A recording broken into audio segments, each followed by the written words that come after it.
Hello, welcome back to another video. Today I'm going to compare the Xbox One remote with the new Xbox wireless remote, the Electric Volt, with the Xbox Elite Series 2 controller.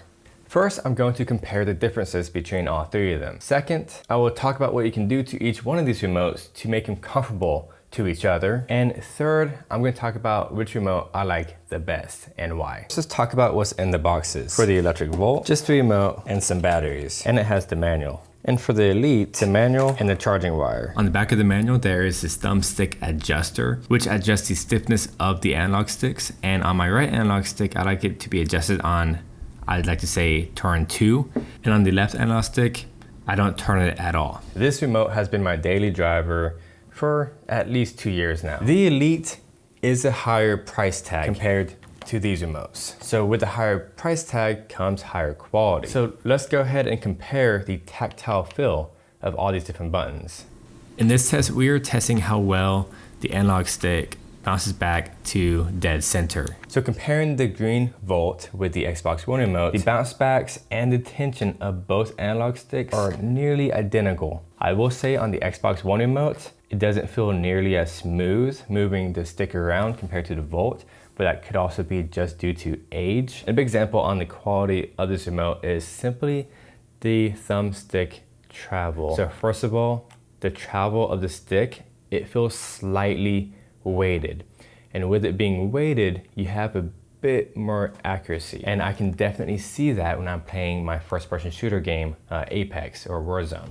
Here, I'm just testing out the tactile feel and comparing them between the remotes. The button travel on both remotes are nearly the same, and the tactile feel is identical. These buttons feel just about the same. The triggers are just as smooth. The bumpers has more of a mechanical clicking on this remote compared to the other two. The bumpers, the Volt does feel quite a bit nicer compared to the Xbox One, and the triggers, the Xbox Volt has a much smoother travel, which is nice. Here, try to pay attention to how you have to use the D-pad on each remote. The D-pad on the Volt is much nicer to use because you can easily rotate all around it compared to having only these 4 directions you can press. The way you can change the directions on this D-pad is significantly smoother compared to the other 2 remotes. Something I did not talk about and I wanted to mention. You can remove and install a normal D-pad on top if you don't like this, but I personally really like it. It's really cool. And then these thumbsticks can actually be removed and you can add extendable thumbsticks. The longer the thumbstick, the more accurate you can be. I want to go through the visual and physical differences of these remotes. The Xbox One remote has a USB-A charger, which is so much more insignificant to the USB-C charger that both the Electric Volt and the Elite Series 2 core has. The Elite also has this grip on the handles, which is a huge deal when your hands start to get a little bit sweaty when you're playing games, versus the Electric Volt, which does have a little bit grip, but it's not rubberized. And you know, the Xbox One is a slippery controller with 0 grip. You don't have replaceable batteries.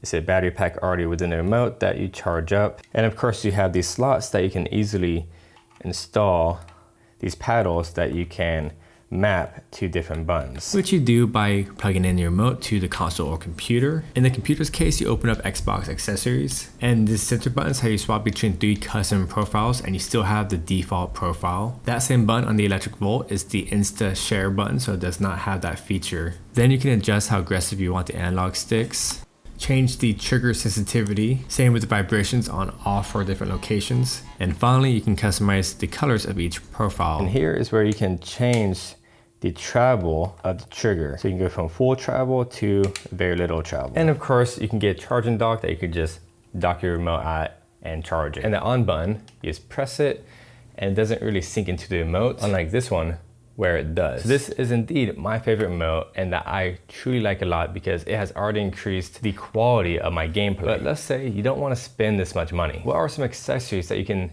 use to increase the quality of gameplay with this remote? Although you can get extendable thumbsticks for this remote, you could get these from Control Freak that will extend the thumbsticks so you have the lever increases so the travel becomes a lot more accurate. It just clips onto these analog sticks just like that, and it doesn't damage the sticks one bit. So like I just mentioned, these thumbsticks can improve your accuracy You might not get that weighted feel that you get with the Elite, but it's significantly better. If you want paddles, you could get this by Big One. So this has 4 remappable buttons, 3 memory profiles, and it has a 1300 milliamp rechargeable battery. So this battery will be replacing these batteries in the back of the remote. These are the 4 remappable buttons here. This is how you turn it on, and these are the special functions. This thing is super easy to install. You simply just put on the controller, slide down, and then connect the USB-C. Yes, it only takes a USB-C plug-in. You have a remote with paddles, just like the Xbox Elite. Then it sits nicely and securely in place. It does come with a USB, which you will have to plug into your computer, and it automatically connects to the computer. And you hold this button to turn it on, it will vibrate, and it's automatically connected once both the lights are turned red. It's easy to press this button and then this button, go back and forth. It really does not add too much weight to the remote. One thing I forgot to mention, it still has a USB-C plug-in on the bottom. And for the price, that's pretty sweet. Another accessory to increase the quality of your gameplay is getting a grip, a rubberized grip like this, to make it a bit more comfortable to these rubberized grips here. Okay, so which remote should you get? So it's really down to you on how much money you have to spend right now on a new remote. I personally think spending the extra money is worth getting the Xbox Elite controller. However, if you don't need everything this remote has, just get the standard controller. But this one does feel significantly better. But coming back to the standard remote, you could easily get the paddles that I talked about and the analog stick extenders, which is kind of cool. And it definitely increases your accuracy on first-person shooters. So if you already have this remote at home, just get these accessories and you'll be good to go. And speaking of upgrades, if you're tired of your old mouse, check out this video. And hopefully this video helped you out. This is Chris. Always appreciate and respect another. I'll see you next time.